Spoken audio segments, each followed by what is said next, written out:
नमस्कार विद्यार्थी साथीहरू, म तपाईहरू सबैलाई स्वागत गर्दछु। आज हामी प्रसिद्ध लेखिका अनिता देसाईद्वारा लिखित अत्यन्तै मार्मिक र यथार्थपरक कथा डिभोटेड सनको विस्तृत सारांश अध्ययन गर्नेछौँ। यो कथाले बाबु छोरा बीचको सम्बन्ध, त्याग, कर्तव्य र पुस्ता बीचको सोचको भिन्नतालाई देखाउँदछ। अब हामी कथाको मुख्य पात्रहरू र कथावस्तु बुझ्न सुरु गरौँ। कथाको नाम छ डिभोटेड सन। नेपालीमा विस्तृत सारांश। पहिला मुख्य पात्रहरूको म नाम भन्न गइरहेको छु। यहाँ राकेश भन्ने एकजना पात्र छन् जो अत्यन्तै मेहनती, आज्ञाकारी, प्रतिभाशाली छोरा हुन्छन् र पछि गएर उनी डाक्टर पनि बन्दछन्। अर्को पात्रको नाम हो वर्मा, वर्माजी। वर्मा चाहिँ राकेशका बुवा हुनुहुन्छ। उनी मध्यम वर्गीय परिवारबाट आएका हुन्छन् र उनी आफ्नो छोराप्रति धेरै गर्व गर्छन् र छोरालाई धेरै माया पनि गर्छन्। अर्को पात्रको नाम हुन्छ राकेशकी आमा। उनलाई हामी मिसेस वर्मा भन्दछौँ।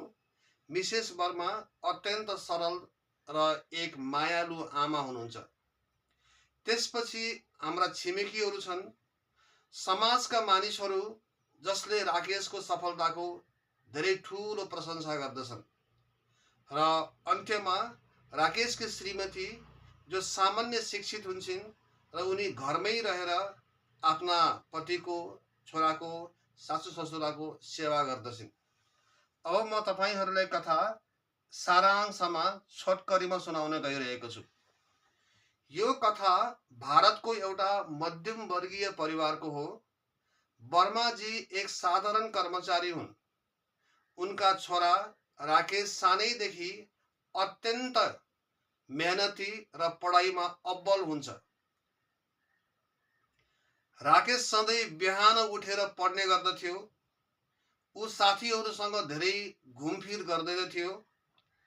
ऊ आफ्नो लक्ष्यप्रति गम्भीर थियो।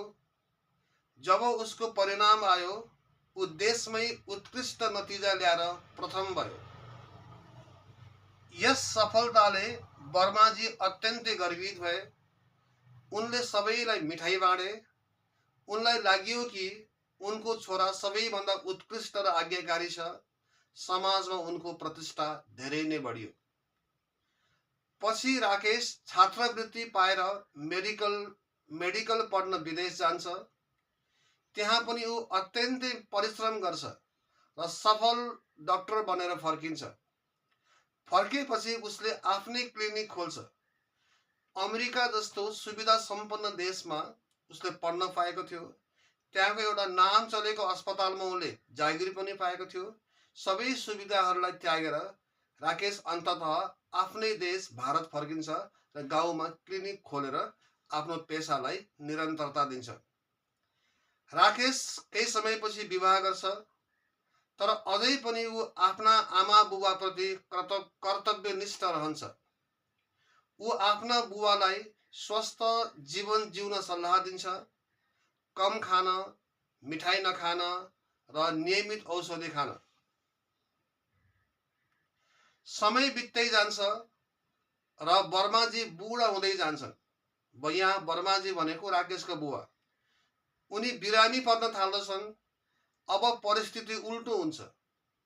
पहिले बाबु छोरालाई निर्देशन दिन्थे, तर अब छोरा बाबुलाई निर्देशन दिन थाल्दछ।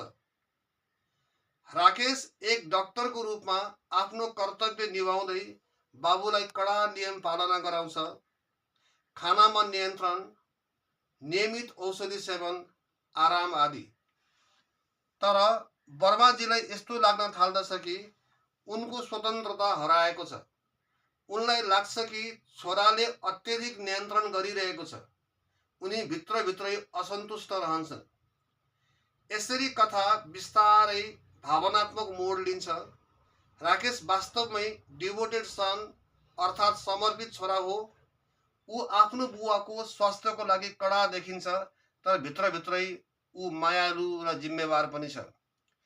कथाले देखाउँदछ कि कहिलेकाहीँ अत्यधिक कर्तव्य र अनुशासनले पनि सम्बन्धमा दूरी ल्याउन सक्छ। पुस्ताबीचको सोच र अपेक्षामा फरक हुँदा भावनात्मक टकराव उत्पन्न हुन्छ। कथाको मुख्य सन्देश: बाबु छोरा बीचको सम्बन्ध समयसँगै परिवर्तन हुन्छ। कर्तव्य र प्रेम सधैँ एउटै तरिकाले व्यक्त हुँदैन।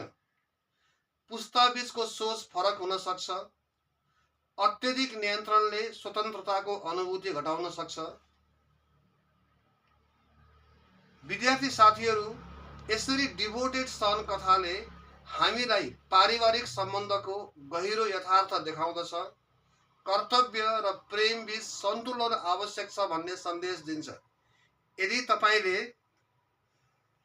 मैले पढाएका कुराहरू साँच्चै नै तपाईलाई उपयोगी लाग्यो भने भिडियोलाई लाइक गर्नुहोला, शेयर गर्नुहोला, च्यानललाई सब्स्क्राइब गर्न नबिर्सनुहोला।